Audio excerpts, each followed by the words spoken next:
অতএব বাংলাদেশের মধ্যে একজন মাজলুম আছে, সে হলো দেশনেত্রী বেগম খালেদা জিয়া।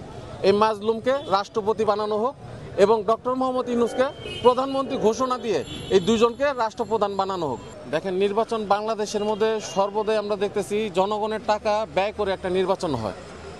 অতএব এই নির্বাচনের তো প্রয়োজন নাই, যেই সময়টা দ্বার প্রান্তে চলতেছে, এখন যদি আমরা নির্বাচন বাদ দিয়ে একটা হানা ভোট তৈরি করা যায়, একটা হানা ভোট তৈরির মাধ্যমে একটা নির্বাচন হয়ে যায় যাক।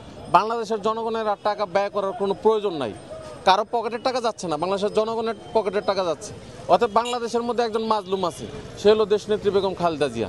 এই মাজলুমকে রাষ্ট্রপতি বানানো হোক এবং ডক্টর মোহাম্মদ ইউনূসকে প্রধানমন্ত্রী ঘোষণা দিয়ে এই দুজনকে রাষ্ট্রপ্রধান বানানো হোক। এই রাষ্ট্রপ্রধানরাই নিয়ন্ত্রণ করবে কাকে কোথায় এমপি নিয়ন্ত্রণ করবে। বাস, নির্বাচনের দরকার নেই, টাকা ব্যয় করারও দরকার নেই। তারা যখন চাবে কাকে এমপি বানাবে, কাকে সিলেকশন করবে, কাকে কোথায় দিবে, এই দুজনের মাধ্যমে শেষ করে দেবে। 1000 কোটি টাকা ব্যয় করে নির্বাচনের কোনো প্রয়োজন নাই।